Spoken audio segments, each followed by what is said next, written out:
Okay. Now, let's make our second character. Oh, I forgot to bring my drinks over. I'll go get them.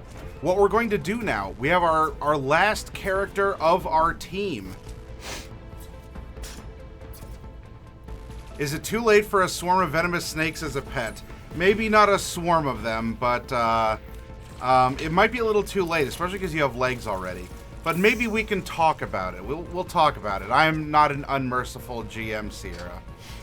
But you just keep them in your pocket, and instead of pocket sand, it's just pocket snakes.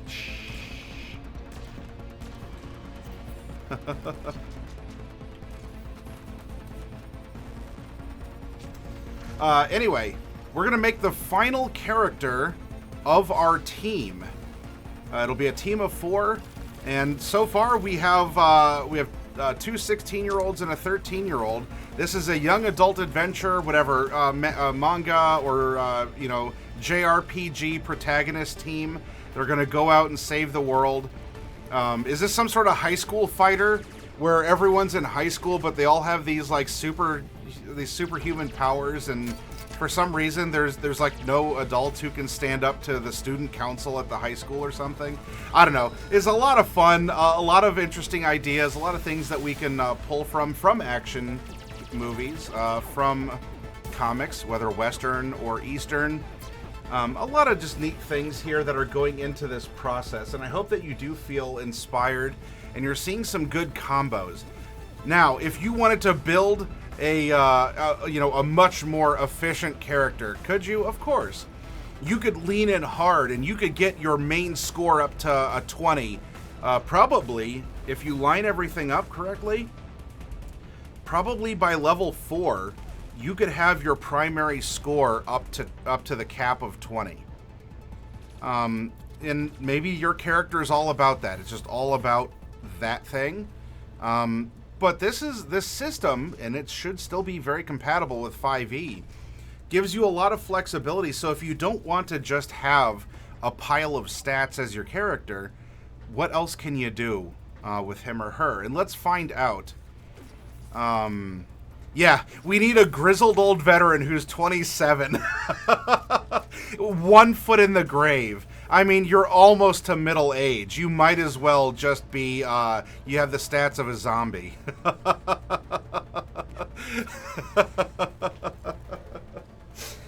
Isn't that how it is? Is that how it is in something like My Hero Academia? Is the main character like Deku is like, I don't know, is he like 15 or 16, and is All Might like 25 or something? I don't know enough about that series, but it seems to fit, right? The young shall inherit the world, and so it's up to those oldsters who are pushing their late 20s to make sure that there's a world left over for the young people to inherit. Oh my gosh, let me get a drink.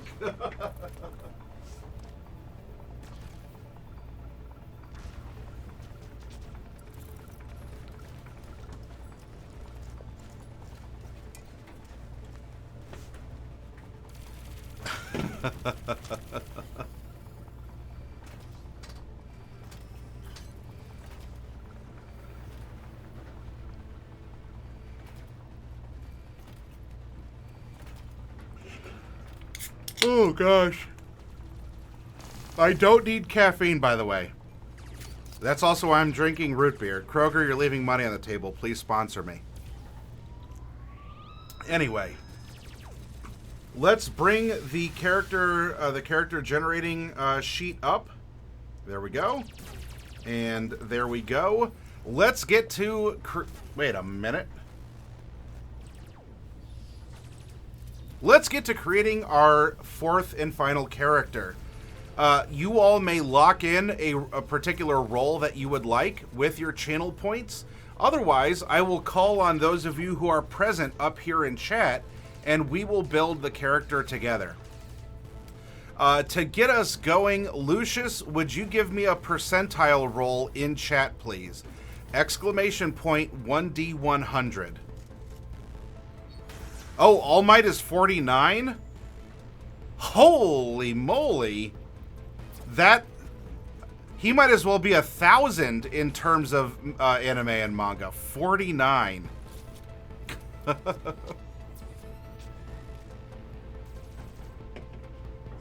What a decrepit old man.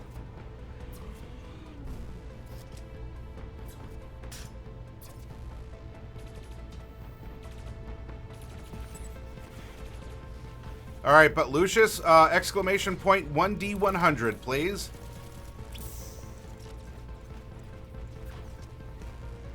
Five. All right, so our team has 2 boys and 2 girls on it. We have another female character. Then let's go into our backgrounds, as there's 25 of them. This will be another percentile roll. You know what, Sierra Echo? I think you gave me a 4 last time. It was 4 or 8. It was a nicely divided number. Can you do it again, Sierra Echo? 1D100, please. 3 geese in a trench coat. Welcome back. Welcome, welcome, welcome. Welcome. Honk. 56. That is close to being neatly, like a neat, 60 would have been better. Pardon. So, we have 10 times 4 is 40, plus another 4. So this is 14. So this is background number 14. Now we have our motivation.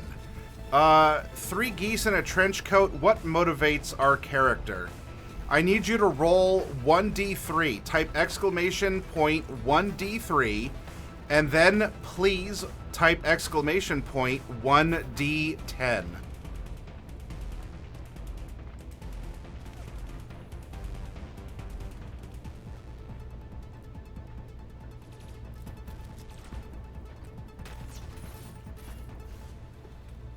All right, 1. And then we have motivation 1 through 10. That's in the first column, 1 through 10.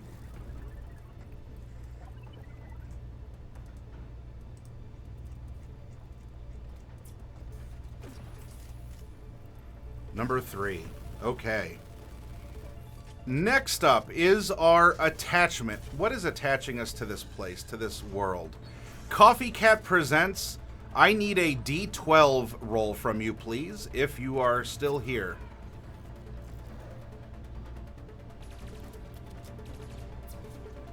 You are! And you said 6 is going to attach our character to the world. Now, what about our beliefs? Hero Dragon. Hero Dragon, are you here? And if so, would you please type exclamation point 1D3?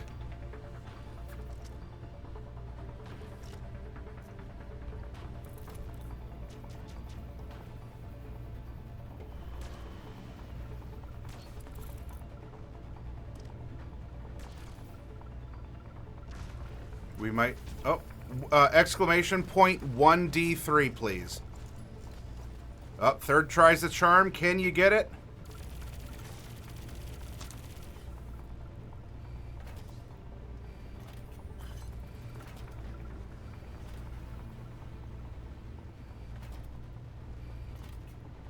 There we go. 2. Ah, very good. Now I need 1D4 from you, Hero Dragon. 1D4.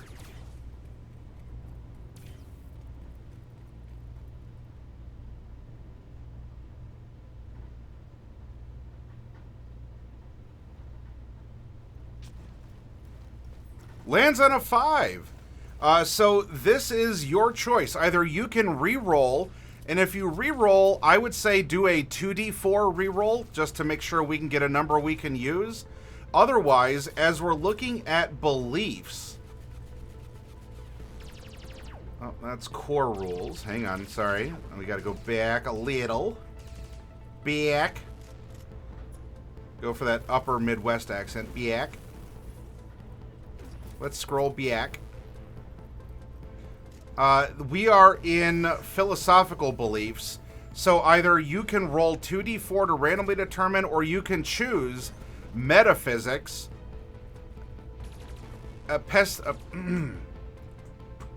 epistemology, axiology, or logic. Oh, key lime is so good. That's the good stuff, Coffee Cat. Logic. Not so much a statement of belief as a methodology. So we are our belief system is that in logic. We're methodical. All right, very good. Let's go back to... All right, how do we view ourselves in society? Who else is here hanging out? I don't know. Blue Joy, are you still here? Kragar, are you lurking? Who is in chat and hasn't rolled yet? I would like to make a character with one of you here. Who else do we have? Moose, Storm's Fate, Xbox Aaron, Awkward Mancer, Demon Quiller, GMV. Pumpkin Pie is very, very good as well. Jazzle? Is that how to pronounce it? I want your help, and you can help me out by typing exclamation point 2D20, and we will take the first number you generate that is 1 through 16.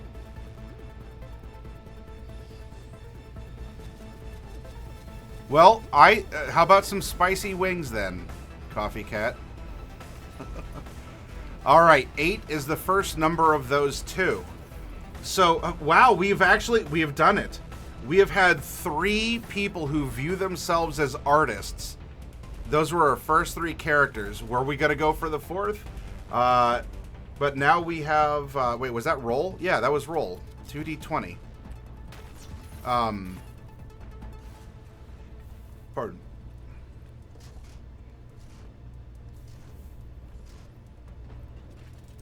Now, what about our virtue? Ah, I see. I caught you. I knew that also, so it was a trap the whole time.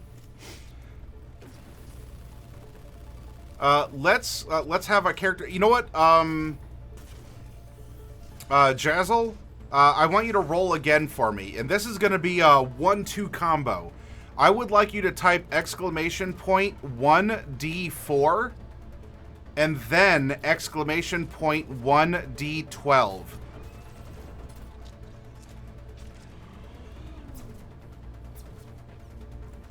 I have not had that, Lucius, no. All right, an odd number, so this is just 1 through 12 as it is rolled.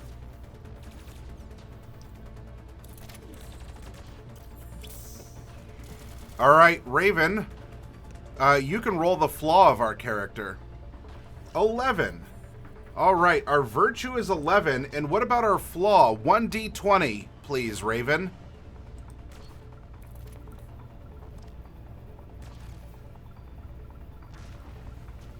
Two. Now I need 1d4. What is our quirk? And I don't mean that in a My Hero Academia way.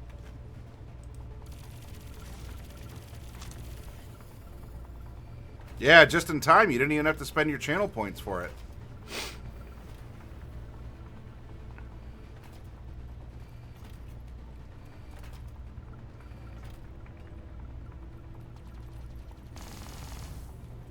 I just need an exclamation point 1d4 from you, Raven.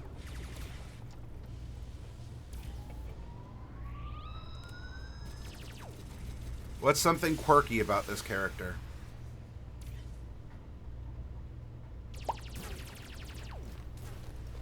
Yep, I need a d4. There we go, 4. All right. Ancestry, not worried about that just yet here. We come up here to languages. We have our own, whatever is native, and then we get one other. All characters get that. And we'll see if we end up getting something else as well. Now, ooh, this is going to be for our class of our character. And in Everyday Heroes, your class is actually comprised of 2 elements. I guess kind of like class and subclass in D&D. Here, we have Archetype and class within the archetype. Who here? Let's see. Is there anyone else who hasn't rolled yet for this character and would like to?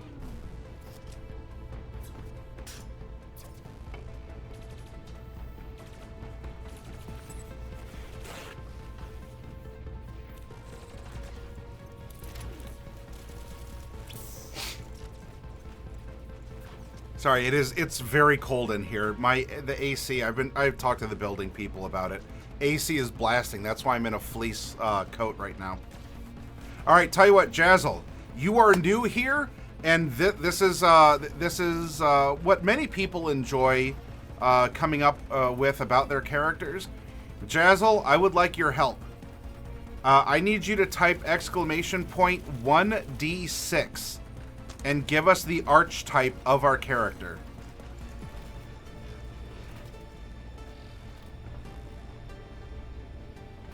Seven. Ooh. All right, you broke reality, Jazzle. This is going to be your choice, okay? Of the 6 attributes, the attributes help determine the class of the character. I will show you a chart, and you can choose because you broke reality. And if you don't wish to choose, you can always re-roll. If you want to re-roll, then you can type exclamation point 2d6, and we'll go with the first non-7 that you generate. Otherwise, where is my chart for those? Not there. We just go right into strong characters. Should be back here. There we go. All right, let's close this so you can see. All right, Jazzle. You can see that for each of the 6 attributes, there is a class. Now, we will roll randomly unless you break reality with that roll as well. So you can choose a strong character, an agile character, a tough character, a smart character, a wise character, or a charming character, and then we will roll within that archetype. If you're not sure and you want to leave it to the dice, roll 2d6 and we'll take the first non-6 number. Otherwise, which type of character do you think we should build? Strong, agile, tough, smart, wise, or charming?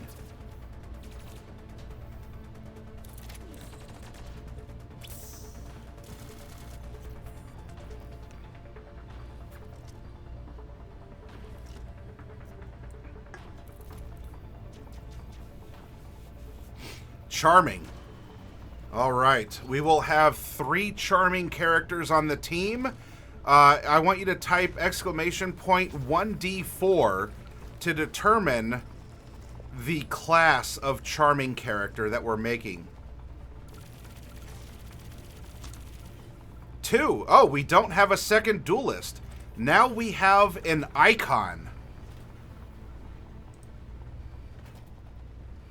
Archetype. Charming, class, icon. All right.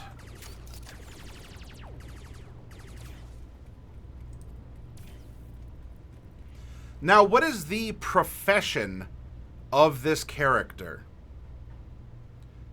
Why are you apologizing, Jazzle? Parties don't need to have a particular mix of characters.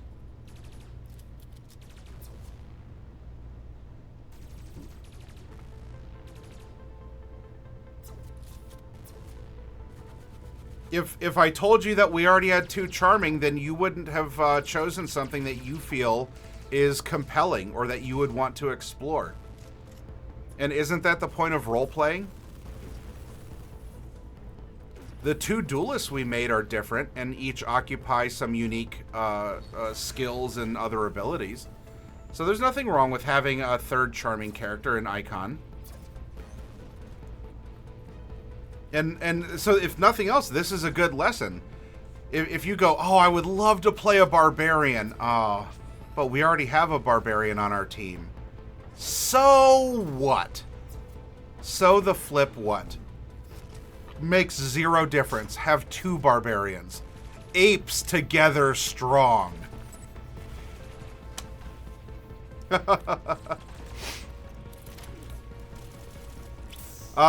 Coffee Cat, what is the profession of this Spartan? I need you to type exclamation point 1D3 and then exclamation point 1D10. 3. Okay, this is 21 through 30. Hi, Survival. Good to see you. 2. So this is going to be profession 22. Survival. Exclamation. Oh, here we go. Let's see if this happens. Is the magic going to happen? Exclamation point 1D100 in chat.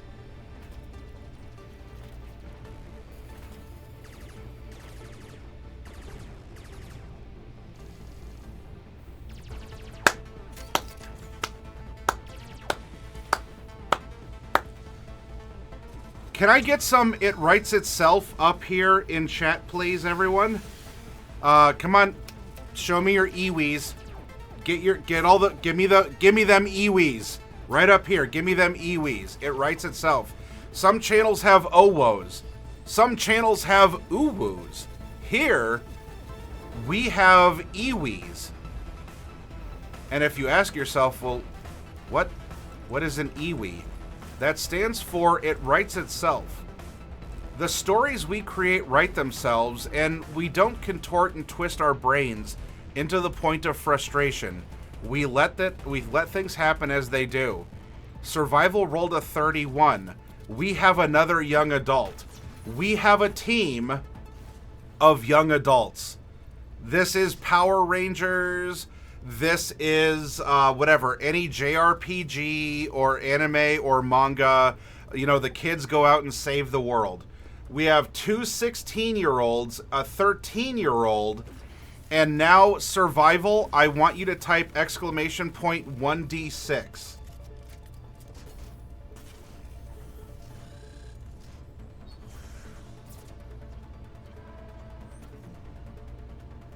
We could, Sierra, but if I'm teaching the different archetypes, then to separate out archetype and have it be a role and then provide for another role could be more roles for people. All right, and then we have a 15-year-old.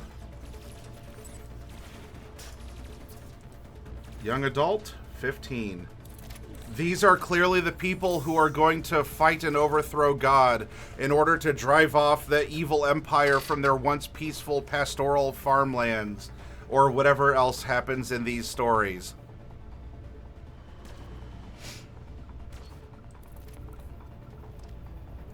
All right. Now, Survival, let's do some catching up here. You might say instead of 2d10, we need 1d10 or 1d4 and keep 2d10. However you want to do it if they're younger. Although I've definitely seen tall high schoolers. So they can exist. And we're starting at 4'8". Let's let the dice tell the story. Survival, I need a 2d10 and a 2d4, please. Art school kids for gifted individuals. Kind of like an Xavier Institute for the X-Men. Oh, 8. All right, so we have someone who's 4'16".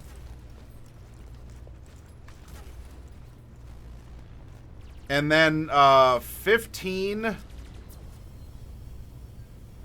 Or no, not 15. 8. 8 times 8. We're adding 64 pounds. 174 pounds at 5'4". All right, so is she the tallest? 5'4", 174. 5'1", 125. 4'11", 140. 5'1", 130. So she's the tallest and the heaviest. And we'll see how that translates as we continue to make her character. All right, let's... Oh, you know what? I didn't have the... This is where I was getting those calculations. Sorry, everyone. But you can take a peek and then it's going away because now, let's meet our character.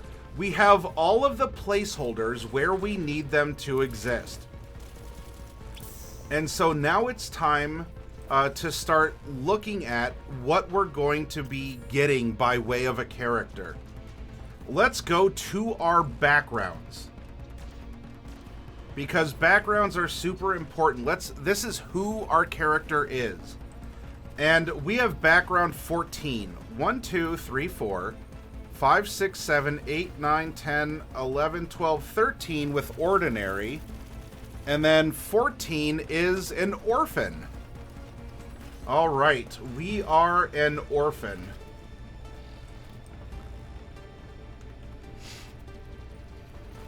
Your childhood contains a tragedy since you lost both your parents. Raised in part by the state, you learned to make connections wherever you could. Increase your constitution or charisma score by 1. All right, so we have, we'll make a note here. We'll put 01 or 01. We can choose one of these to put 1 in. Choose either endurance or persuasion. All right, so 01, whoops, 01 or 01. We'll choose a skill here too as what is appropriate to who we're getting to meet. Iconic equipment, your father's watch or your mother's pendant. For abbreviation here, we'll just put a parental keepsake. Jewelry? Question mark. Special feature, we are a survivor. And we'll put that over here. Talents and feats. Survivor. You can re-roll 1 failed saving throw. You cannot use this feature again until you finish a long rest.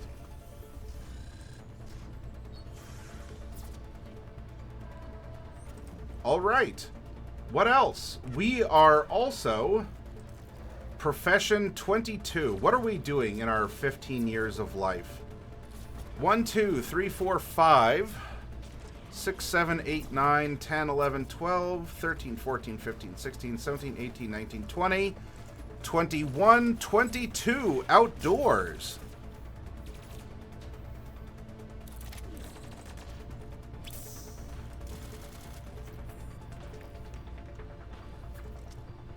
You prefer to work in the great outdoors rather than participate. This is kind of a weird. X-Men meets the Boxcar Kids with the other kids that we've made here in the characters. You prefer to work in the great outdoors rather than participate in the indoor rat race. The pay is not great, but you much prefer the company you keep. So sample careers: conservationist, explorer, fish and game warden, hunter, mountain climber, park ranger, survivalist, wildlife photographer. Inspiration, we know generally we do something in the outdoors. Ability score increase. Increase your constitution and 1 other ability score by 1. All right, so outdoors. So I guess we'll say con OD1. And then we get to increase something else. So we know for sure we're gonna get a +1 here, and then we'll put OD1 as notes in all of these others, and we can choose which other we want that to be for being outdoors. In fact, we'll go orphan, so we're orphan and outdoors. All right. Equipment proficiencies, basic and advanced. Basic, advanced. We fill in that. skill proficiencies, athletics, perception, stealth, and survival. We just get these. All right. So, athletics, perception, stealth, survival. Iconic equipment, a hunting rifle.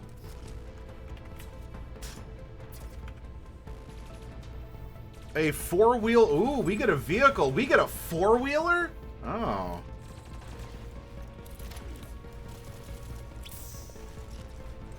So we get a four-wheel drive vehicle. We'll put that over here in the vehicle section. A frame, backpack, and a camping kit.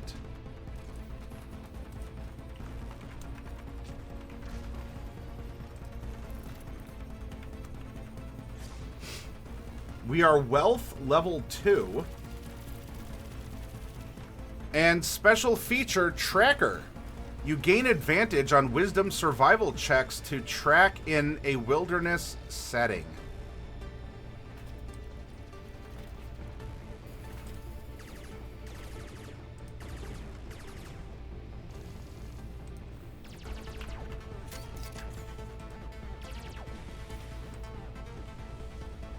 All right. Now, what else do we have to consider for who our character is? We know that we are making a charming hero. And all of the heroes we're making are at level 6. So we can showcase how to build a character generally, but not take everything to the max. Because you should be able to go from here. It's not too difficult to do. So all charming heroes are going to be getting the following qualities. There we go. We are a D8 hit dice, so 6d8. Our hit points, we get all 8 at level 1, plus con, plus then our other 5 levels, that is multiplied times 5. That's D8, 4 plus 1, so half plus 1. So 5 plus con. And there's our easy math. It's a placeholder. We'll calculate it. Don't worry. Our proficiency bonus at level 6 is 3. If we come over here, all charming heroes will have this chart for leveling up. Being an icon will give us other things to consider when leveling up.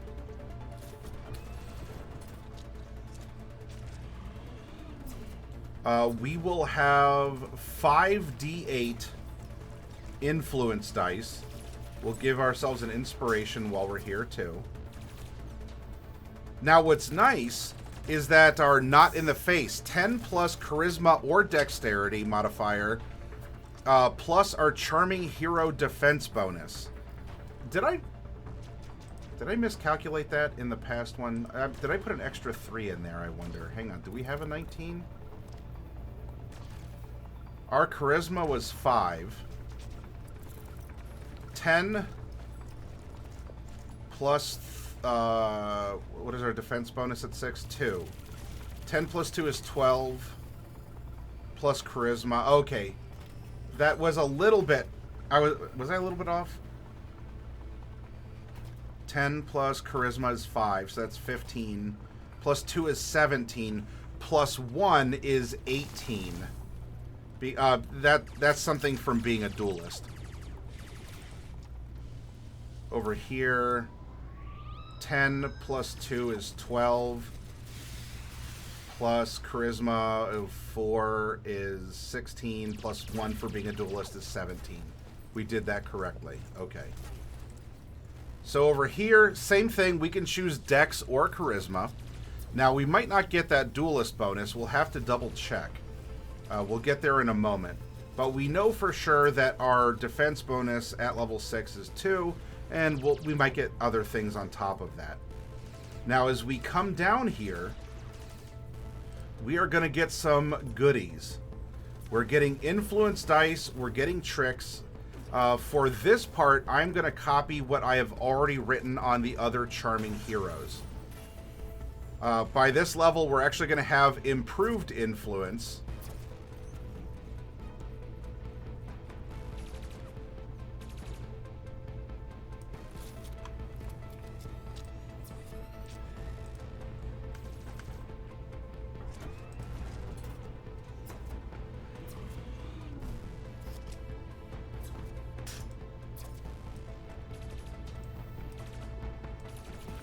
And if any of you out there watching are going, wait, what is all this?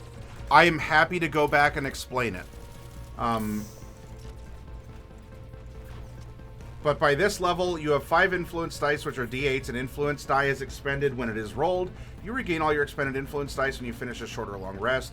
By this level, we are going to get 4 tricks, and you can see that number here. Level 6, we get 4 tricks. And if we look, let's go here. Trick DC. We'll calculate that. These are placeholders. 1, 2, 3, 4. The DC is calculated like you do in D&D 5e. So 8 plus modifier plus proficiency. So in this case, it's going to be 8 plus charisma plus 3. So this tells us how many influence dice we get and what we can do with our influence die. And what's beautiful about this system, and again, this should be compatible with D&D 5e, on the even levels, you get to choose 2 minor feats or 1 major feat. So here at level 2, 4, and 6, we can determine, do we want to take stat bumps, additional skill training, skill expertise? It's pretty flexible. I really, really like this system. And I think with the next iteration of D&D coming out in September, we're going to see actually D&D move closer to this direction. So we don't know what we're choosing for this yet, because let's look at our personality next. I'm not worried about the gimme-gimmes. Of the crunchy bits, how much damage can we deal? I don't know, and it doesn't matter right now. We'll get to it. Now, we don't have a duelist. We do have an icon. What is the name of this character generator, and which TTRPGs is it compatible with? So the system that we used here, this is a quick document that I made off of the character creator that we have been using in this channel for almost 8 years now to make Dungeons and Dragons characters. So we take the player's handbook, and with interactions in chat, we go through and we will slot in considerations for the character. It removes any biases we have, and this is led. We've never made the same character twice in all these years, in all our dice rolls. All of our characters have been compelling, easy to roleplay, because we learn about the character, and it's not just about how much damage do we deal, how big can our numbers get. Because even if a character can't kick out the largest numbers, if you can adapt and you have fun role-playing, often that is going to give you the edge over the hard math. The math can let you down if you're just rolling dice, but if you trust what's up here and what's in here, your heart, right? Your heart and your mind, that will carry you through a story.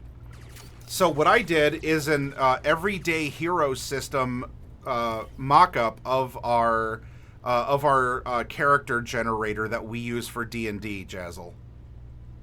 I hope that helps. You can see that. So here's our icon, and I'll fill in the sheet, but you can look at the art and see what I'm referencing when I'm reading things. Being an icon, dexterity and charisma are going to be our saving throws, our proficiencies. Then we're going to get to choose 3 skills. So for icon, over in skills, we get to choose 3. So I'm going to put I3 next to those. I3, and we're going to start with acrobatics. I3. That is acrobatics, athletics, arts and crafts.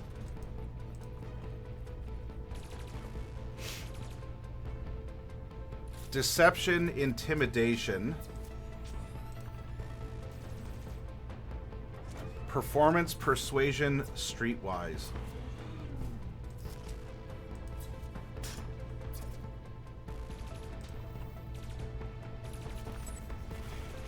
Then we are going to have basic and advanced equipment. Well, we already have those proficiencies, so there we go. Celebrity expertise. Choose one from arts and crafts, performance, and persuasion. And then that'll be a free bump up into being an expert there. So that is something I will fill in the second dot, and then we'll use that as a placeholder. Arts and crafts, performance, persuasion.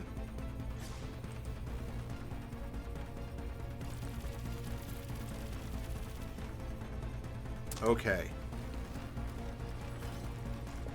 And equipment, we get an entertainer pack.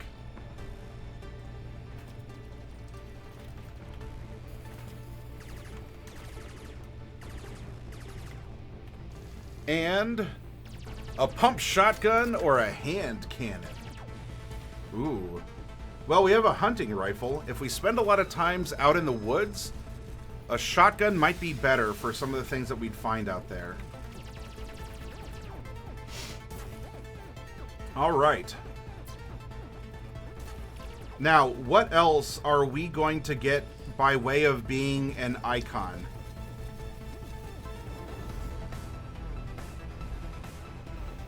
We are going to get the ability to banter, be the center of attention, flinch, and advanced combat training. Now, we're not high enough level for Not My Style or Star of the Show. I'm going to copy this. I'll read it over as I'm formatting it so you can understand more about what this character is capable of doing. And let's bring this up. I'm not going to worry about the tricks just yet. We'll get to the tricks that we can do. So as a level 1 icon, we can banter. As a bonus action, you can give your allies an opening by drawing the attention of an opponent you are aware of who can hear you within 60 feet. The next attack one of your allies makes against that target before the start of your next turn has advantage. Then we have center of attention. Whenever you desire, you can make yourself the center of attention.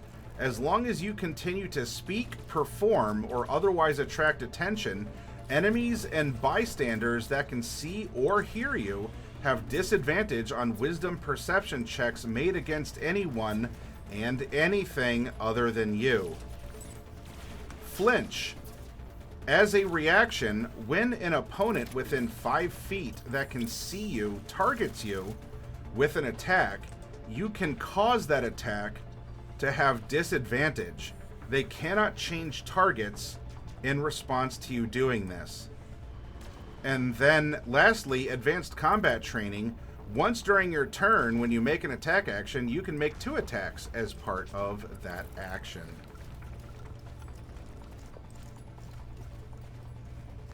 All right, nicely formatted, and you can see that we go, hey, hey, over here. And while the icon, the imagery in the book shows a rock star or an influencer, an e-celeb, there's nothing saying that we can't do that by growing up in the woods, by being raised by wolves or something else. We can still make a spectacle of ourselves. We can still, all of this is still applicable to our orphaned, outdoorsy character.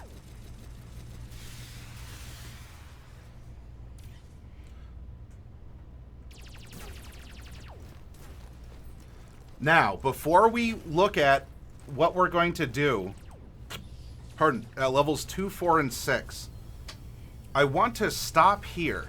We've read a bunch of abilities, and already you might be saying, oh, yeah, I see where this is going. This is cool. Yeah, are they marking their territory? And look, she may very well do just that. These are her woods. Let's understand now not just what our character can do, Or that, okay, so she's an orphan, there we go. Let's get to know her more, because that's going to help us make decisions about the skills that are open to us that we want to take, and how do we want to apportion her abilities.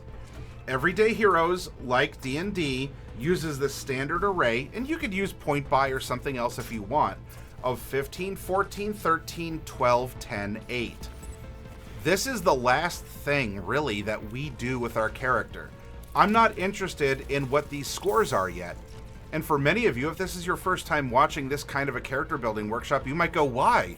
That's the core of the character. Get that out of your mind right now. The core of who our character isn't the scores. Our character is an outdoorsy orphan, whether we have a 20 in strength or a 20 in intelligence. Our character is an outdoorsy orphan regardless of our charisma score, because we know these other elements about her. Let's go and read about her motivation. What motivates her? How does this character exist in the world that she does? Because this existence happens regardless of the ability scores, regardless of the trained skills. If you do things this way, your character is organically whole, and you're making decisions from a roleplay point of view, opening up your opportunities beyond just what has the highest number and constraining you to numbers instead of inspiring you to think about who your character is and what she would do in that situation.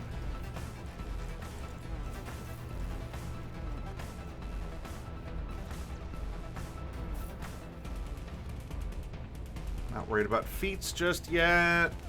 We'll get there. We'll get there. Oh, did I go too far? Maybe the feats were too far.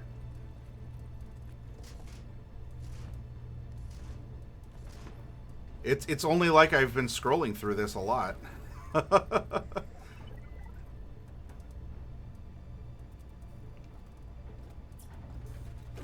Military explosives.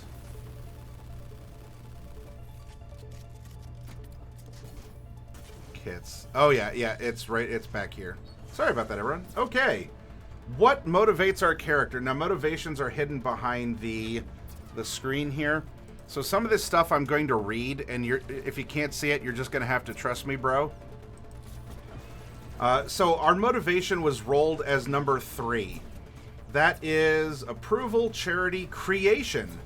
You're driven to create art, inventions, or organizations.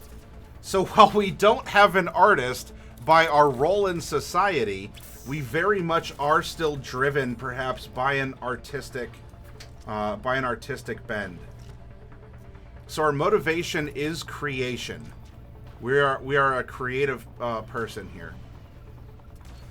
Now, our attachment was rolled to be number 6. And if you're making your own character, you can choose it or make up one of your own. We're going by with what's in the book to showcase a methodology. And if you go absolutely, completely random, you'll still have a fun character and a functional character. All right, attachment was 6. Not cultural, family, friend, hometown, media, organization. Oh my gosh, this writes itself. Our other kind of wild orphan. We are doing so much world building right now. Organization. Joining an organization comes with an emotional attachment, especially with long-term membership. All right. I know big numbers go burr. I'm also going burr because I'm cold and miserable sitting under an overactive air conditioning vent. So let that be a lesson to you, Craigar. All right. Our belief, that was logic. Not so much a statement of belief as a methodology. Now, let's get to our role. We see ourselves in society as number 8. Not as an artist, but as 1, 2, 3, 4, 5, 6, 7, 8 as a leader. That is just behind the character sheet here. I'll try and... That's leader right there. You can see the blue highlight. So we see ourselves as a leader. The book does prompt us, you know, what kind of a leader. You can see how would you detail it, and I would urge you to do the same. Right now we have a basic idea that we'll touch upon and develop from there. Appearance, not worried about that just yet. Does she have scars or tattoos or dyed hair? Is she missing a tooth or whatever? I don't know.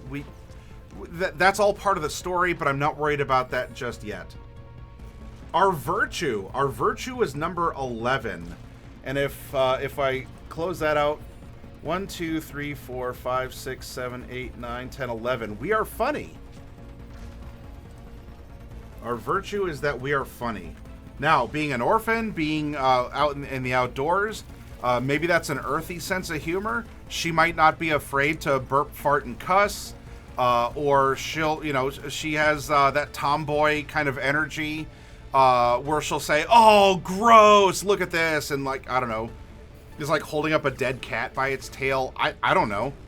But, you know, there's still joy. There's still humor, regardless of the circumstances of it. That is our virtue. However, we are all flawed characters, and her flaw that we generated is number 2. A brash youth. A brash youth. There we go. That's also kind of its own meme in the channel. The brashness of youth.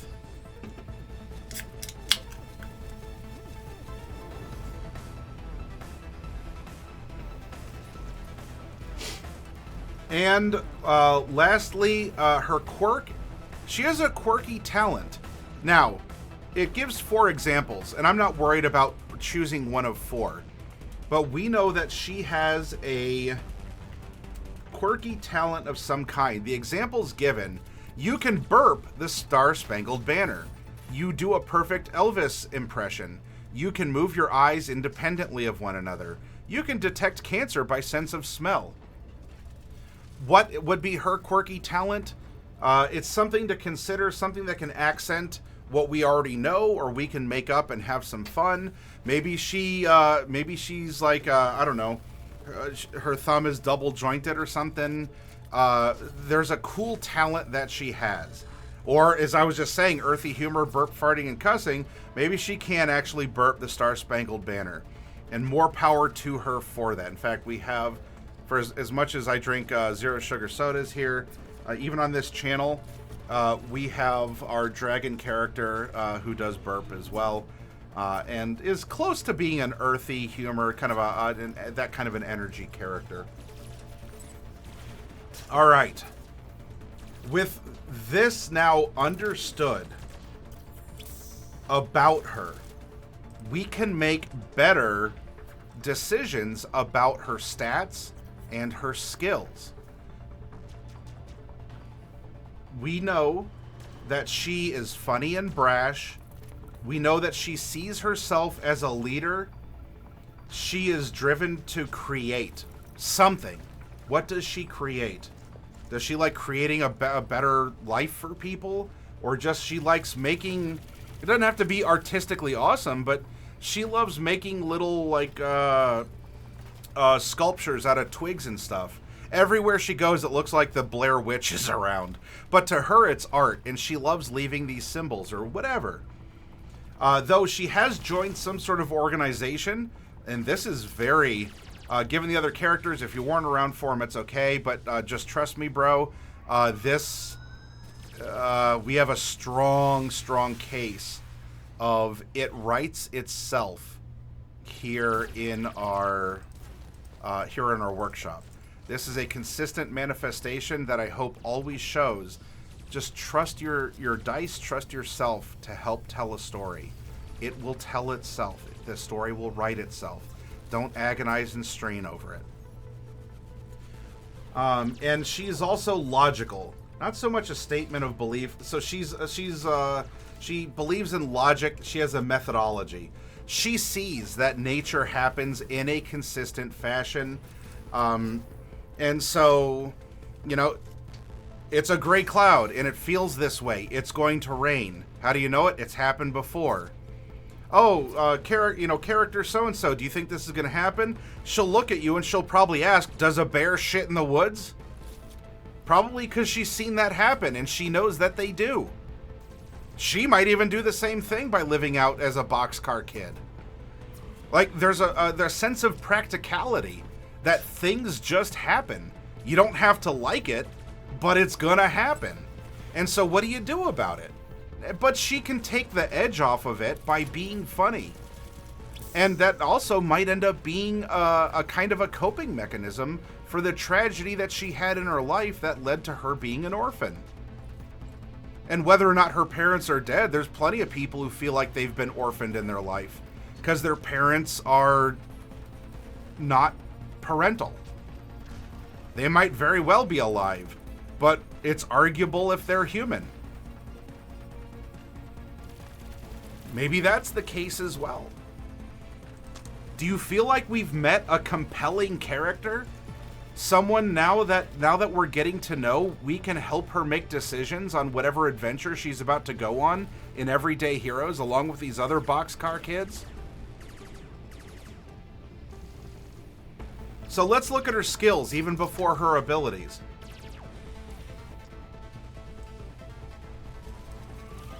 For being an orphan, we can choose persuasion or endurance. Now, she seems to actually be a physical character. That she would have a physical presence in some way.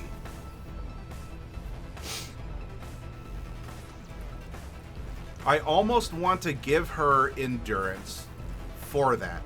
The other, and in fact, even if we do that, that might be an easy choice. We already know she's physical, so we're not being contrived about it. But if we go with being an icon and give her persuasion, she will then get persuasion expertise by being an icon as well. So we can take this off the table. We'll take endurance. And we have not violated her as a character, her core concept, or us looking at our friends and going, anyone have endurance? I guess it doesn't make sense for me to have it, but no one else does, so I guess I'll take it. It sounds good. And then you maybe never use it because you never thought about why you'd have to or how you would use it. And so it's almost a wasted skill. But now we know why she endures. We know why she just has that long haul mentality, and she can laugh through the rough patches in life. Why she can create in the midst of a lot of destruction in her life. Her skills back her up because her skills are manifest from her. Now we have plenty of choices. We have plenty of choices. That we get 3 from being an icon.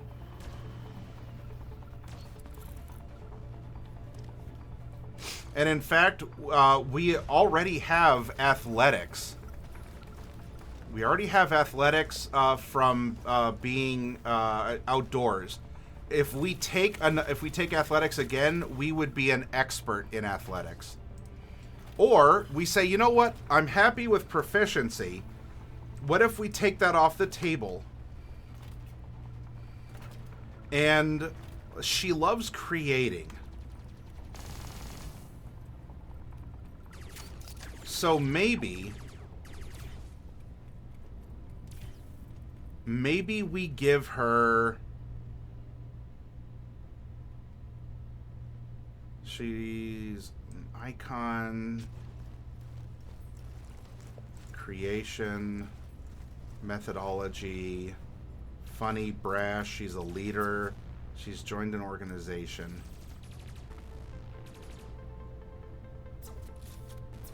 So what if we do this? We take arts and crafts, since she likes making stuff. This then Why don't we also take the expertise from being an icon? So we'll take these other expertises off the table. And we get to choose 2 more skills.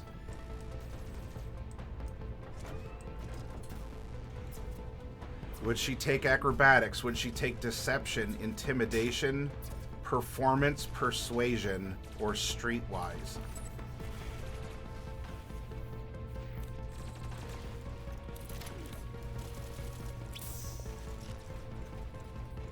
Outdoors, Orphan.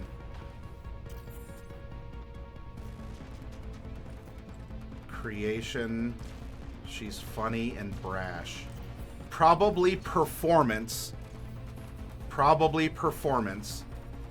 In order, because that also helps get people's attention. And then we get 1 more skill. From persuasion, streetwise, intimidation, deception, or acrobatics. I think she's too pure to deceive.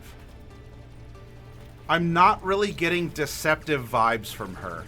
I think she accepts and realizes a lot of bad shit's happened in her life and she's moving on with it. Let's take deception off the table. Intimidation, I can see this, especially as she is of nature. And so she might be very brash in her youth and she might intimidate. Is she persuasive? Humor doesn't always have to be persuasive. She also might not have a lot of intelligence to make a persuasive argument, but she can point. Just because you have logic doesn't always mean that you have a high intelligence. It's just you can order things pretty well. Streetwise is gathering rumors, kind of getting the sociological vibe instead of an individual one per insight. I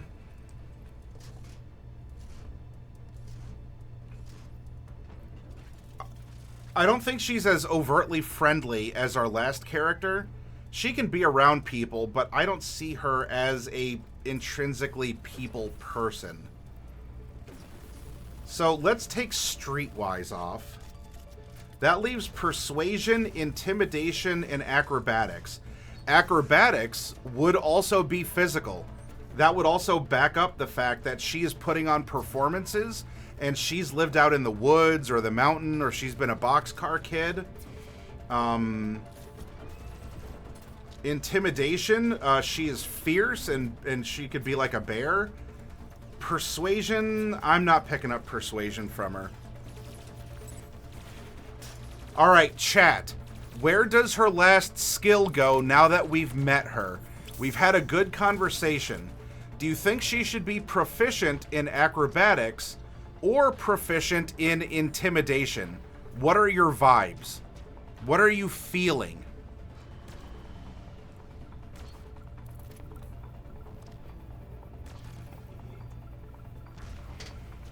Jazzle, Kragar, Coffee Cat, Survival. What are you thinking now that we've talked about this? Do you think she should be proficient in acrobatics or in intimidation? What's giving you the vibe or the feel for who we know? So she's 15, but she's already taller and bigger. So she's lived that life. She's been out. It's probably muscle. She can be around people and entertain them, but I don't think she necessarily cares for them. She doesn't have to please them. You think intimidate survival? Any other opinions? Not that I don't disagree, but I want to see the sentiment of chat above. There's 20 of you out there. What do you think? We've been talking about this character. Do you have a question? Do you want to flip a coin? Does everyone have the tab muted and they're watching something else? I know what happens on Twitch. I still appreciate you lurking, but I know what happens on Twitch. Jazzle says acrobatics. Ah, okay. So we have a 1 and a 1. Coffee thinks intimidation. Sierra Echo, Kragar, are you out there? Raven Star, are you out there? Anyone else? Lucius?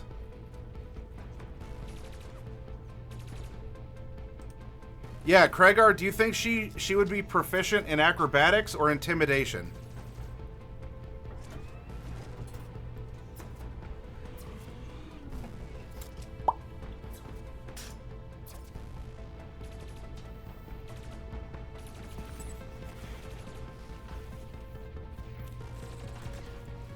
Looks like the intimidation overwhelmingly has it. There we go. And this is how you make a fun character, everyone. All right, now that we have that, we look at the scores that we can assign her. Now, not that she can't wield stuff in melee. And in fact, let's take a look real quick at her not influence, her tricks. Let's see if this leans in towards melee or ranged, or it's neutral and it's something else. Let's take a quick peek. Icon tricks. Your charming hero level, okay. Do you know who I am? When you ask someone to do a favor for you, as long as they aren't overtly hostile, you can roll an influence die to convince them to agree. The target must make a charisma saving throw against your trick DC. On a failed save, the target does the favor for you. No, so she's kind of like a reverse bully or an anti-bully. Like, she has to be bigger and tougher than the bullies so that so she can bully them, but she doesn't inflict bullying on others. The favor can be time-consuming as long as it won't take more than an hour. You can choose a number of the following properties for the favor equal to half the result. So she can ask for favors. When you hit an opponent with an attack, you can attempt to scare the target. Roll one influence die and add the result to the damage dealt. And the target must make a wisdom saving throw against your trick DC. On a failed save, the target's frightened of you until the end of your next turn. When you hit a target that can hear you with an attack, you can roll an influence die and add it to the damage of that attack. In addition, the target has disadvantage on attack rolls until the end of your next turn. So that's ranged or melee for those so far. Magnetic Personality as a bonus action, you can roll an influence die to trick an opponent within 60 feet that can hear you into coming closer. The target must make a wisdom saving throw against your trick DC. On a failure, it must move up to its speed toward you, taking the safest path. Again, that's melee or ranged. Taunting Blow, when you hit an opponent with an attack, you can goad that opponent into attacking you. Roll one influence die and add the result to the damage dealt. The target of the attack must make a wisdom saving throw against your trick DC. On a failed save, the target has disadvantage on all attack rolls against targets other than you until the end of your next turn. After you make an attack roll, strength athletics check or dexterity acrobatics check, but before determining the result, roll an influence die and add it to your result. At least one other person must be able to see you use this trick. This is like Belladonna. What's the sister's name in Kanto, the strong one who like juggles churches and donkeys and stuff?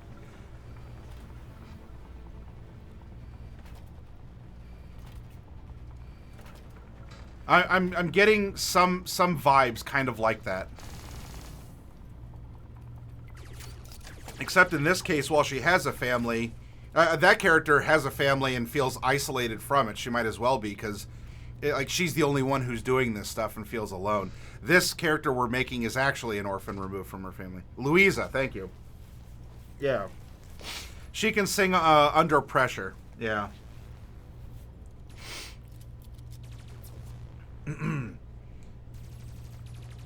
So while we did get this equipment, you know, we have a hunting rifle and a pump shotgun. It doesn't mean that we can't use it. I think we have a strength character. We actually have someone who is more of a brawler, of a fighter. We can use advanced gear and basic gear as well. So she has those guns. Maybe she's okay at using it. I don't think there's anything wrong with giving her dex. I think we can go for a melee character, though. And we can give her abilities. Sorry for the burps. Soda. You know, no warning labels. It happens every time, but you wouldn't know it by reading it. I'm literally suing Kroger. Anyway. So knowing those tricks are available, I think we can do this. What if we go 15, 14, 13, 12, 10, and 8. And if we lock that in, we know that we're getting a +1. That was guaranteed from Outdoors. So our con goes to a 14. Now, from being an orphan, we can choose Charisma or Constitution. Why don't we do this and bump her Charisma to 16?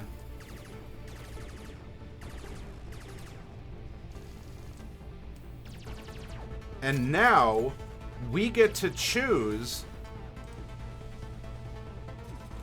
one more score to put in somewhere. And I think we can put that up here in... well, do we want to put it in strength, or do we want to make her sort of equal strength? Strength and dex. No, I think we got to make her strong. Let's make her strong.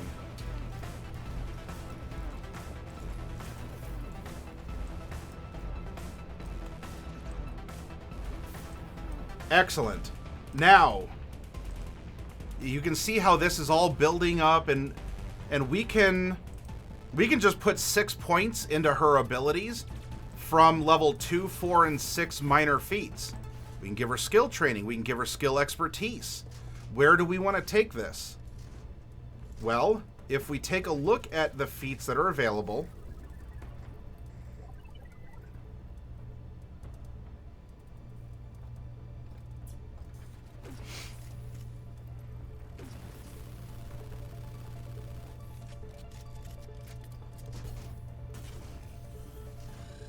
there we go.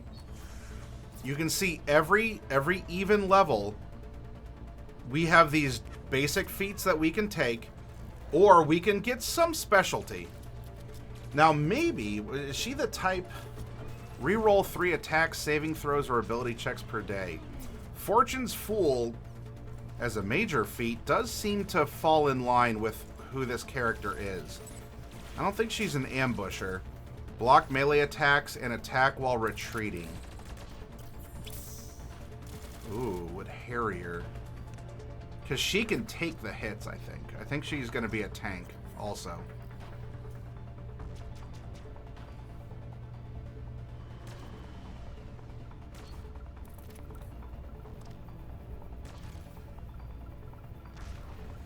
If you're hit with a melee attack while wielding a melee weapon you're proficient in, you may use your reaction to add your proficiency bonus to your defense against that attack, potentially turning the hit into a miss. After taking the disengage action, you can make a single ranged attack as a bonus action. Harrier might be good. Harrier actually seems pretty good for her. She's fine being up in the mix. What else can we do here?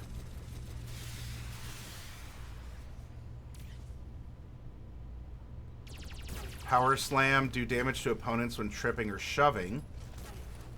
Get various advantages using a favorite weapon. Well, we already can manipulate people around with our tricks. So if we take that, I don't think we need to worry about that. If we want to lean into Louisa, then we can make her the pack rat of the group, and she can just haul everything. She's probably the only one with a big strength. So we could actually bump up her strength one more time, and then give her pack rat as well. All right, Jazzle. Jazzle, thank you for joining us. If you had followed and I missed it, thank you for following, for being a part of this. We will be back tomorrow. We'll talk more everyday heroes, tabletop games, friendly local game store stuff. We might even have a giveaway for things, so you know you're always welcome back. Oh, there it is. Thank you, Jazzle. Resist various conditions like exhaustion or stunned. Resilient, resistant, resist effects and damage from poisons. That could play into her character as well. I don't think she pretends to be other people, so avoid opportunity attacks as a skirmisher. Oh, okay.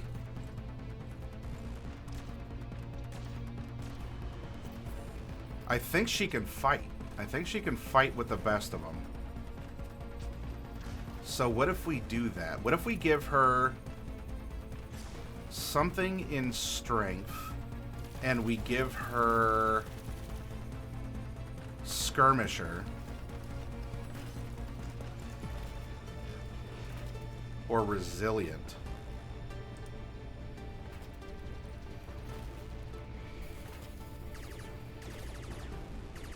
Through repeated exposure to bodily punishment, you have gained significant resilience. You have advantage on saving throws to avoid, resist, and recover from exhaustion, intoxication, paralyzation, sickened, and stunned.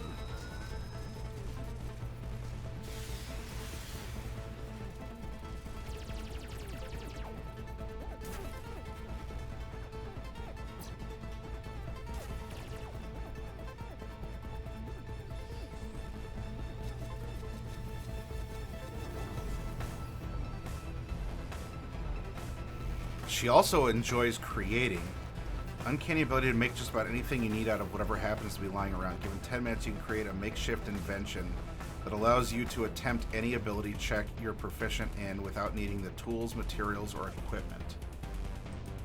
What does she have again? Arts and crafts, athletics, endurance, intimidation, perception, performance, stealth, and survival. So we might go strength, resourceful. That could be very good. She can just make a lot of things that she needs.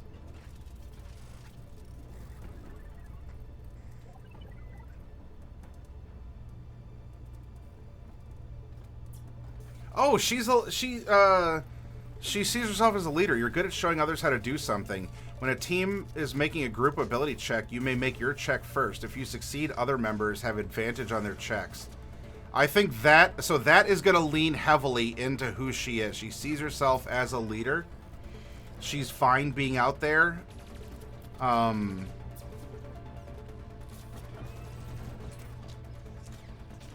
let's give her strength +1 and lead by example.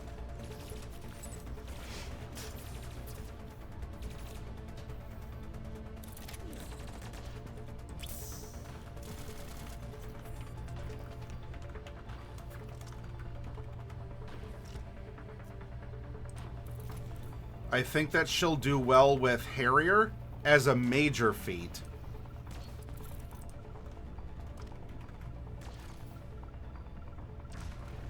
And lastly, I think we should put 2 more points. Yeah, I don't think we need to give her a pack rat. That's true, Belladonna. I think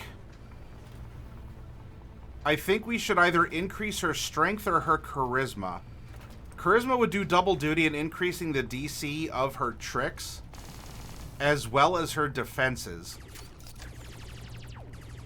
Because already getting a +3 to hit, plus she's proficient with a weapon, I think she's going to be okay in combat. But having her be that leader, I think going +2 to charisma is going to be the way forward here at level 6. So we do that.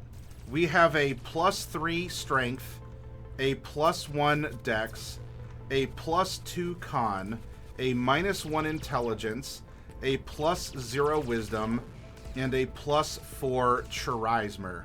That's going to also give a +3 to the to a save, and athletics will be +6 because we are proficient. Constitution is a +2. +2 for the save. However, endurance is going to be a +5 as we are proficient. Dexterity is actually going to be a +4. And then we'll take those numbers. Acrobatics is simply going to be a +1 because we're not proficient. +1 sleight of hand, +1 vehicles. Stealth is going to be a +4 as we are proficient.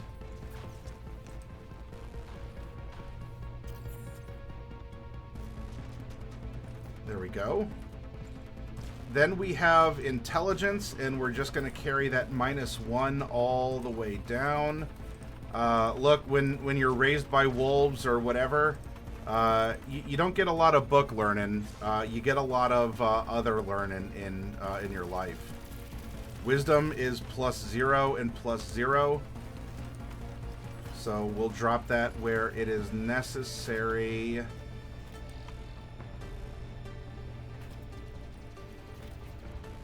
Though where she's proficient, she still has a +3 in survival, so she has this kind of natural common sense. Oh, that's charisma. I meant to put that in perception. And arts and crafts, she has a lot of natural talent. She already has a +6 in that. Charisma is either going to be a +4 or a +7.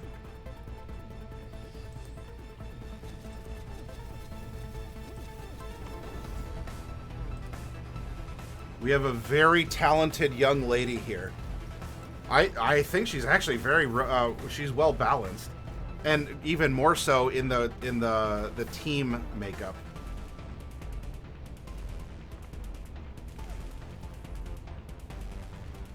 All right, so initiative is going to be a +1.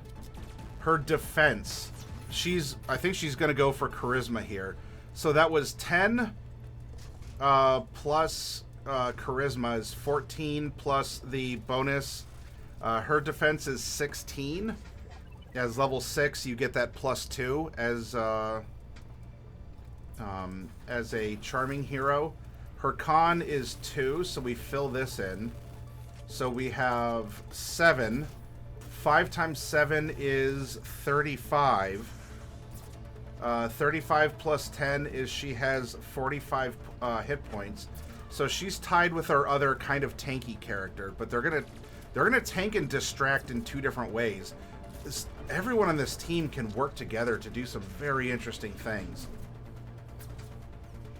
And so the last thing to fill in, beyond, okay, well, do we want to give her a bludgeoning weapon of some kind or whatever? I'm not worried about the stats of the weapon. Those will be what it is. Maybe she drops the shotgun, she runs away and gets something else. The last thing here are the tricks. Her charisma is a 4. So that is 7 plus 8. Her DC is 15.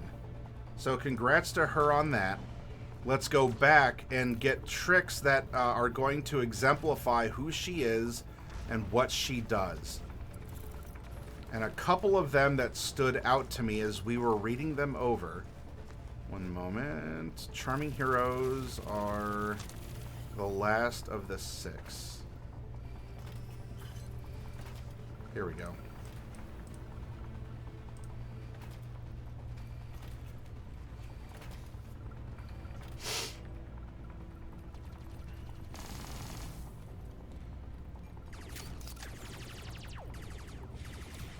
I think Frightening Blow is one that she would take.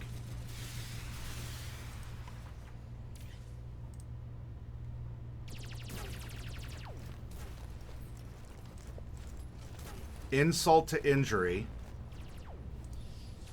is one that she would take.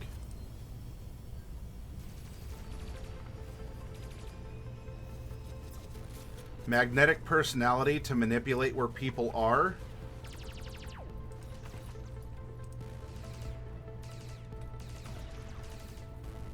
And Watch This as the leader.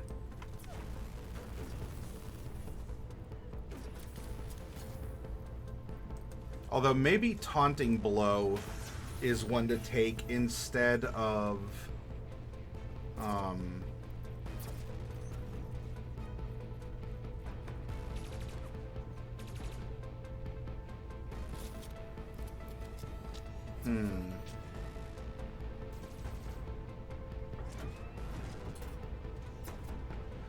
No, I think that's a good mix.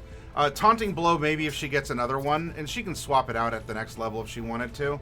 I think this is a good loadout for the type of character that we have built. We've gotten to know her personality, and I want to build our characters from the personality up.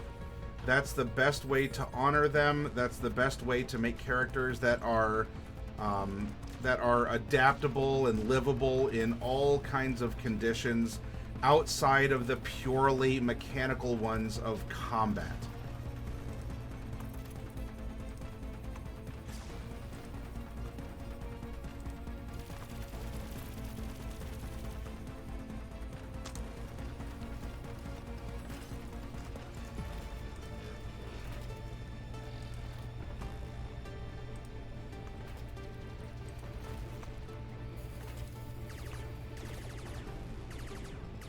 There we go.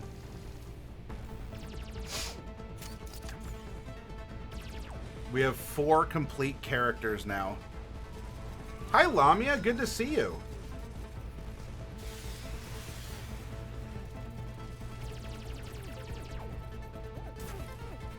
And now there's something else we can do now that we have the party, and I'll show you in a little bit. But let me get up and take a quick little break before we continue talking about this. I will be right back, and let me show you what we can consider along the way here.